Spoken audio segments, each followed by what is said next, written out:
PRM decide suspender dirigentes que sean acusados de corrupción y expulsar a aquellos que sean condenados. Estados Unidos y Canadá le piden a sus ciudadanos: salgan de Haití.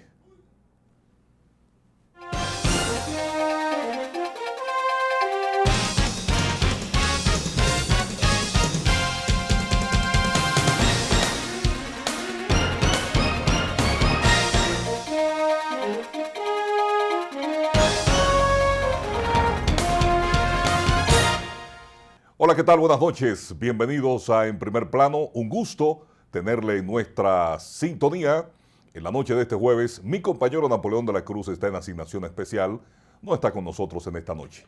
Tenemos el contenido de los principales hechos que son noticias, el análisis de esos hechos y una entrevista que vamos a tener, un conversatorio especial con el presidente de la Fundación de Equidad y Justicia Social, el reverendo Fidel Lorenzo Merán, quien estará con nosotros en Primer Plano. Así que bienvenidos, gracias por acompañarnos una vez más. Mire, señor director, colóqueme estas imágenes de lo que ocurrió esta tarde en el barrio capitalino de Simón Bolívar.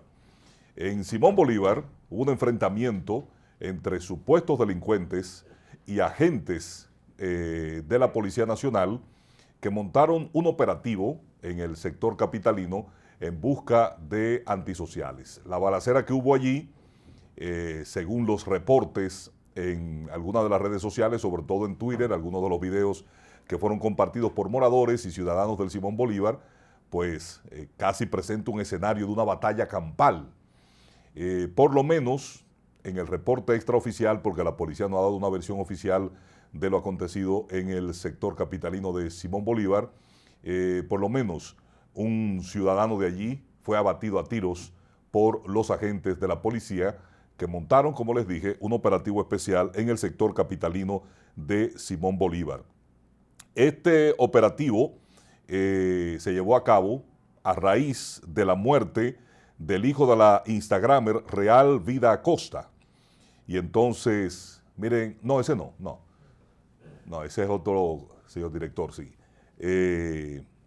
El de la balacera y el tiroteo en Simón Bolívar. Hay 3 videos de eso. Entonces, este operativo en Simón Bolívar se lleva a cabo luego de la muerte de la instagramer, como le decía, que se identificaba como Real Vida Acosta, Erickson Contreras Acosta, de 19 años, hijo de Carolina Acosta, así se llama la mujer, mejor conocida como Real Vida Acosta, que ocurrió a finales de octubre en el barrio Simón Bolívar del Distrito Nacional. Entonces la policía había informado que estaba buscando en relación a ese crimen a los nombrados Taíno Angel Martínez, a quien apodan Taíno, y también a los nombrados Patico y Eric Kenko, quienes fueron captados en cámaras de video minutos después de producirse el hecho. Cuando se levantaron algunas de las imágenes en las escenas del crimen, en las proximidades de las escenas donde resultó muerto Contreras Acosta a causa de una herida de bala en el abdomen. El portavoz del Cuerpo del Orden, el coronel Diego Pesqueira, había informado que lo que estaba ocurriendo hoy jueves en el sector capitalino, la uniformada iba a dar un informe oportunamente. Bueno, parece que todavía técnicamente no tenemos los videos disponibles para compartir con ustedes, pero más adelante lo vamos a compartir para que usted vea qué fue lo que ocurrió en Simón Bolívar. Mientras tanto, Estados Unidos y Canadá, los gobiernos estadounidense y canadiense, están recomendando a sus ciudadanos que urgentemente salgan de Haití. Si no tienen nada que buscar, si su presencia no es determinante para permanecer en Haití, le están pidiendo a todos los ciudadanos estadounidenses y canadienses que salgan de Haití. ¿Por qué? Bueno, porque la situación de Haití es complicada, muy complicada. Es una situación explosiva, es un volcán que está a punto de ser erupción, como el volcán en la isla española, que ha estado lanzando magma y fuego volcánico durante ya varios días. Entonces Haití es una situación muy peligrosa. ¿Por qué? Bueno, porque en Haití no hay control de las autoridades de casi el 80% del territorio haitiano, para no decir en su totalidad. Entonces, ¿quiénes controlan en Haití? Las bandas armadas, los grupos pandilleros, delincuenciales, que están más armados que los pocos policías con el que cuenta Haití, y que son los que imponen el orden, entre comillas, ¿verdad? Pero son quienes controlan.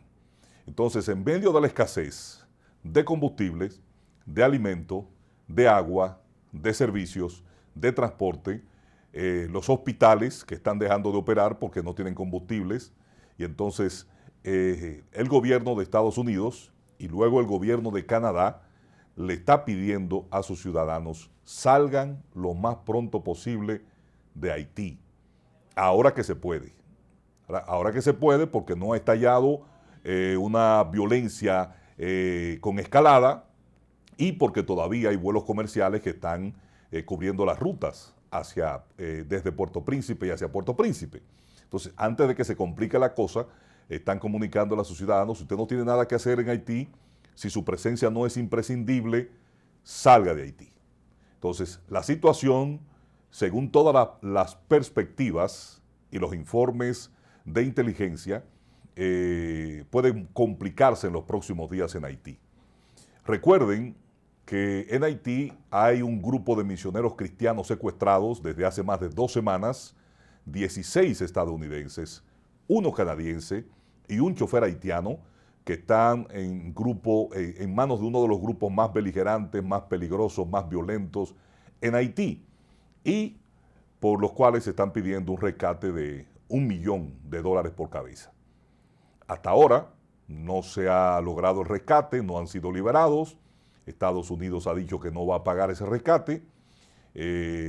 Algunas fuentes han dicho que han recibido pruebas de vida de los secuestrados, y hasta el momento no hay un desenlace con este grupo de secuestrados. Estados Unidos históricamente ha tenido una cuestión a veces quizás de indiferencia y paño tibio cuando se trata de grupos de misioneros cristianos o religiosos que operan en zonas de conflicto.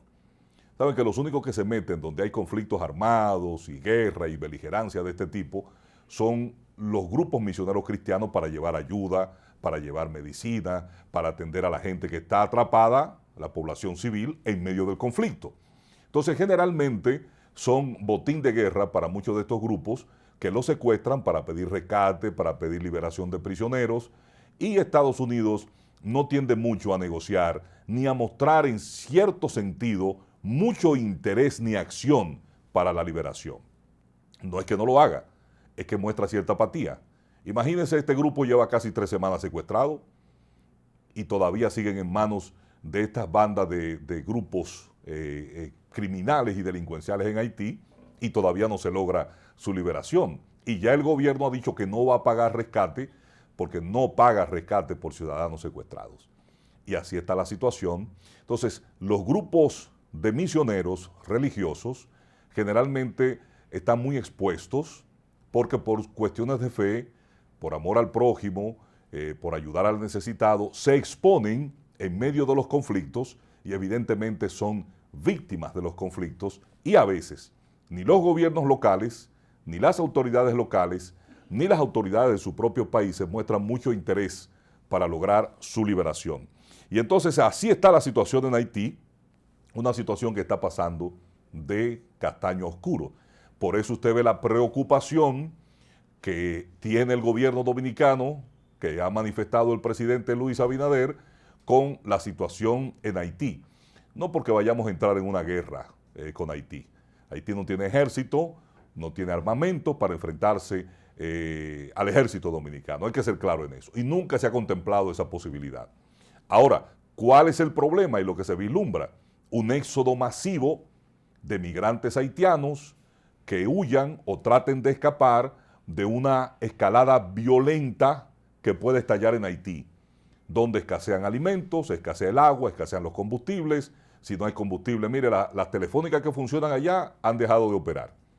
Los hospitales están dejando de operar también porque no hay combustible, no hay energía eléctrica en muchos lugares. Entonces es una situación de brinco y espanto.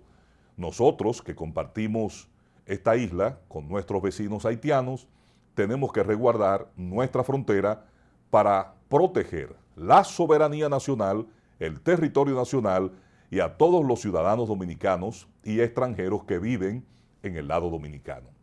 Entonces, de producirse un éxodo masivo, como se contempla en caso de una escalada violenta que pase ya a otros niveles, hay que tomar medidas de control para contener esa posible avalancha y evitar entonces que esa migración masiva, forzosa, penetre al territorio dominicano con la carga social, económica, financiera, de salud que eso representa.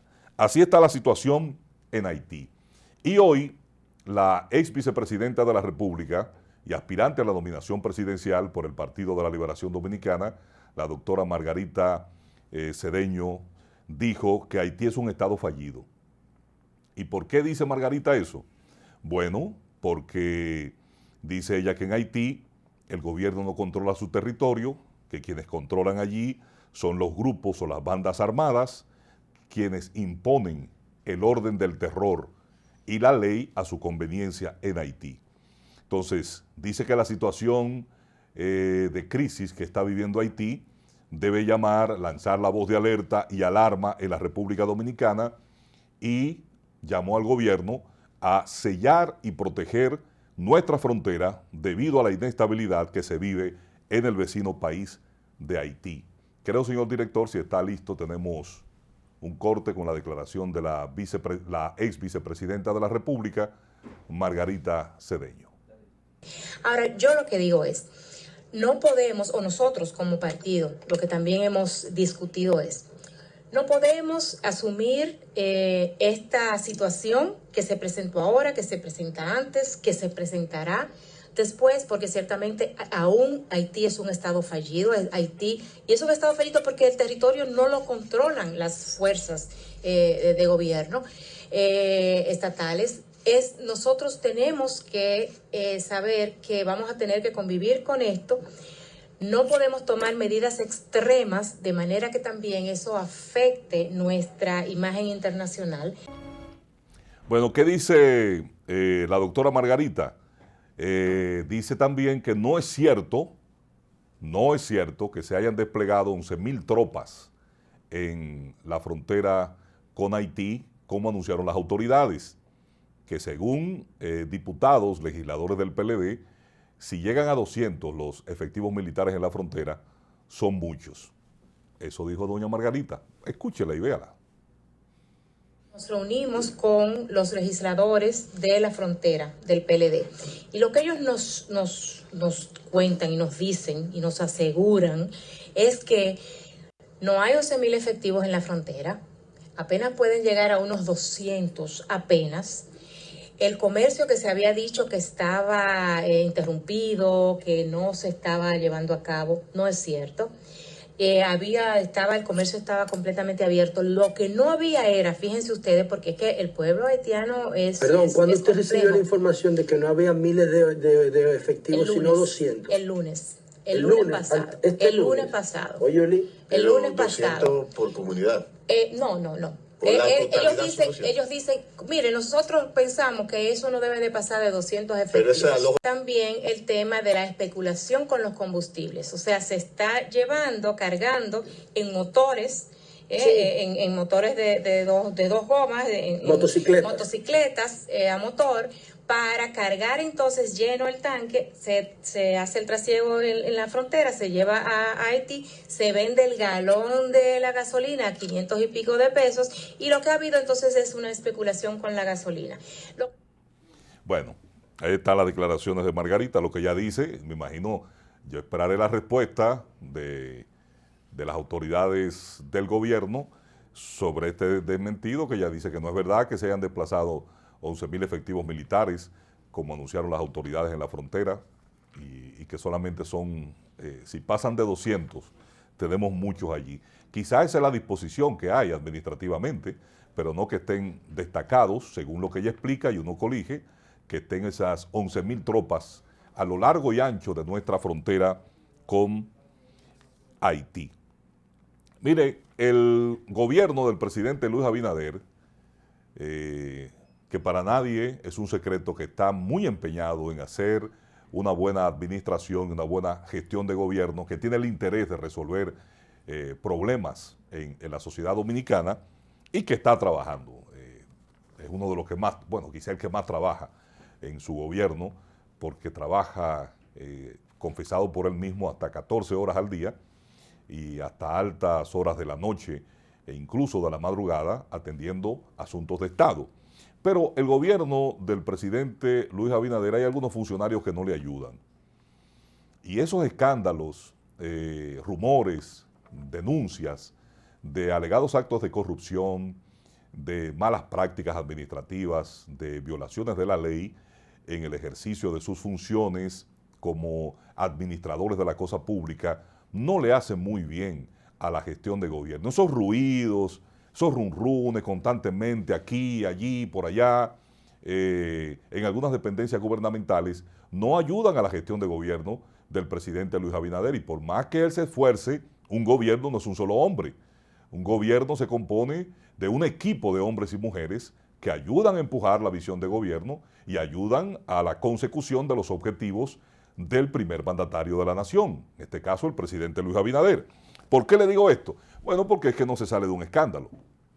Está el escándalo del Impostón, donde su suspendido administrador, Adán Peguero, ha estado siendo interrogado por el Ministerio Público por dos cosas fundamentales. Uno, la falta de pago de las prestaciones laborales de una gran cantidad de empleados del Impostón que fueron cancelados, fueron despedidos, no se le pagaron sus prestaciones laborales y acudieron a los tribunales para hacer su reclamo, y el defensor del pueblo pues asumió la defensa de este grupo de empleados.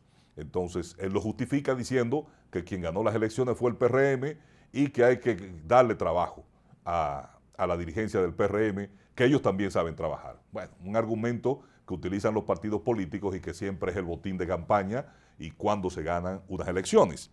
Entonces, Adán Peguero está en ese problema, más un contrato amañado con muchos vicios legales sobre una empresa que manejaba la paquetería del Impostón.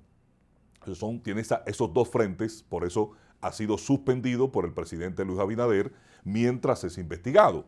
Entonces creo que ya va por el tercer o cuarto interrogatorio sobre estos dos temas que tiene pendiente Adán Peguero. Pero ahora surge otro escándalo en el Ministerio de la Juventud, que recientemente, ustedes saben que su primera incumbente, Kimberly Taveras, se vio envuelta también en un escándalo por contratos y todo lo demás, y conflictos de intereses, pidió una licencia, pero al fin y al cabo fue despedida de su función, fue cancelada por el presidente Luis Abinader, y entonces ahora el Ministerio de la Juventud, su incumbente, se encuentra en medio de otro escándalo, también por asuntos administrativos, por contratos, por manejo de dinero, y este no viene de afuera, porque la denuncia viene desde dentro, e involucra a quien es el consultor o el director jurídico del Ministerio de la Juventud y a otro ejecutivo o funcionario del Ministerio de la Juventud. Entonces, el director ejecutivo del Ministerio de la Juventud denunció supuestos actos de corrupción en esa dependencia. José Manuel Vidal Tejeda denunció ante Contrataciones Públicas, Ética Gubernamental y Contraloría que la ministra de la Juventud, Luz del Alba Jiménez, y personal cercano a ella tenía intenciones de beneficiar a dos empresas en unas licitaciones por valor de 3 millones de pesos. Esto para la compra de algunos equipos, tecnología y todo lo demás. Entonces, otra de las denuncias que hace Vidal Tejada es que supuestamente Kelvin Méndez, esposo de la funcionaria, es quien realmente maneja el departamento de compras de la institución. Ya se queda entre familia la cosa, ¿verdad? Los supuestos actos indebidos que fueron denunciados hacen referencia a que se pretendía beneficiar en una licitación a dos empresas llamadas Gretmont y Ketchpron. Luz del Alba Jiménez asumió el Ministerio de la Juventud luego de la renuncia de Kimberly Taveras, que estaba bajo investigación de la Procuraduría General de la República por su patrimonio. Ahora, el Ministerio de la Juventud se destapa con un comunicado aclarando o tratando de aclarar esta situación y anunciando la desvinculación del director jurídico y del encargado de compras. quienes están en la denuncia y quienes habían hablado de esos manejos violatorios a la ley y de compras y contrataciones, ¿verdad? Las regulaciones. Entonces, da a conocer un comunicado y da a conocer a la opinión pública, mire el comunicado ahí, donde dice que tuvo que prescindir de los servicios del consultor jurídico y del encargado de compras, y además está solicitando a la Dirección General de Compras y Contrataciones Públicas realizar una auditoría al Departamento de Compras. Entonces dice que el 3 de noviembre se desvinculó al encargado de compras y el 8 también de noviembre de este mismo mes se desvinculó, se canceló al consultor jurídico por conveniencia en el servicio. Así está el Ministerio de la Juventud, y al presidente Luis Abinader, que no le gustan esos escándalos y no le gustan esos rum, bueno, a nadie le gusta que esté en una dependencia, un gerente y más un presidente, que sus funcionarios en quienes él ha delegado y ha confiado una responsabilidad, estén todos o muchos de ellos con el afán de solo dirigir, gerenciar para sus intereses, para sus acólitos o para sus bolsillos. Y así no se puede. Entonces, hoy se reunió la Comisión Ejecutiva del PRM, reunión que estuvo encabezada por el presidente Luis Abinader, y estuvieron gran parte de los 50 integrantes de la Comisión Ejecutiva del PRM, encabezada por su presidente, José Ignacio Paliza, la secretaria general, bueno, y todos los demás altos dirigentes del PRM, que todos son altos funcionarios del gobierno. Entonces, una de las medidas que se acordó en esta reunión ejecutiva, ustedes saben que el PRM tiene mucha presión de su dirigencia y de su militancia, que está reclamando empleos en el gobierno, que está pidiendo ser nombrados y que lo han dejado, llevan ya más de un año golpeando al aire y alando aire, porque no han cumplido las promesas, le han dado empleos a otra gente que no trabajaron en las campañas, que no se fajaron por el triunfo de Luis. Esos son los argumentos, ¿verdad? Y que ellos atajaron para que otros enlazaran. Y entonces ese es un tema que hoy en la reunión estuvo en la mesa, no se dio detalles, no se abundó al respecto, porque esos son temas internos, ¿verdad? Pero la alta dirigencia del PRM tiene mucha presión con esto. Entonces, entre otras cosas se hablaron de los estatutos, que hay que adecuarlos, y esto evidentemente el tema principal es permitir que en los estatutos se le permita al presidente Luis Abinader optar por una repostulación para el 2024. Entre otras cosas como las aspiraciones a destiempo de algunos de los dirigentes que ya han mostrado sus perfiles para ser candidatos en las próximas elecciones, y entonces se está tratando de mantener las tropas bajo control. Pero una de las medidas principales que anunció el PRM luego de su reunión de su comité ejecutivo es que va a suspender a aquellos dirigentes funcionarios del gobierno que estén involucrados, sean acusados de actos de corrupción. Y de ser condenados, de ser hallados culpables en un tribunal, entonces serían expulsados del partido. Vamos a escuchar parte de las declaraciones del presidente del PRM, Paliza, al respecto. De igual manera, se aprobó una segunda resolución en la que se conformó por demás una comisión que tendrá que darle forma de acuerdo a los estatutos del partido y a las buenas normas legales, que está presidida por el compañero Eddie Olivares y que además lo conforma Víctor de Asa, Elizabeth Mateo y la compañera Milagros Ortiz Bosch, en el sentido de que cualquier compañero o compañera del partido que pueda haber sido acusado con sustento y forma de ley ante un órgano jurisdiccional por una actividad contra la ley, sobre todo en el manejo de la cosa pública o en actividades que evidentemente constriñen las buenas normas de República Dominicana, serán inmediatamente suspendidos del partido y, si acaso fueran condenados, expulsados de nuestra organización política. Esto en consonancia con las imágenes, las señales y los ejemplos que desde el gobierno dominicano impulsa el presidente Abinader concerniente a una actitud de antes y después que se quiere generar en la política dominicana con un ejercicio ético y transparente desde la política, en este caso impulsada por el Partido Revolucionario Moderno. De igual manera se anuncia que para el último fin de semana de este mes de noviembre, para los días 27 y 28 de noviembre, el Partido Revolucionario Moderno... Bueno, ahí está el anuncio hecho por el PRM. Vamos a esperar, vamos a ver. Dice un refrán que del dicho al hecho hay mucho trecho. Hasta ahora, la Comisión Ejecutiva del PRM no ha adoptado ninguna medida disciplinaria contra ninguno de sus dirigentes que han sido acusados, implicados en expedientes de corrupción. Hasta ahora, si mi memoria no me falla, no sé de ningún dirigente del PRM que haya sido suspendido siendo funcionario, ¿verdad? Y tenemos varios casos ya. Hay varios expedientes en los tribunales, desde que se comenzó con Kimberly, con Faña y todo lo demás, y no, la comisión disciplinaria y de ética del PRM no ha suspendido al primero, pero vamos a ver si ahora funciona después de esta reunión. Vamos ahora a la pausa. Cuando regresemos estaremos conversando con el reverendo Fidel Lorenzo Merán en Primer Plano. Ya volvemos.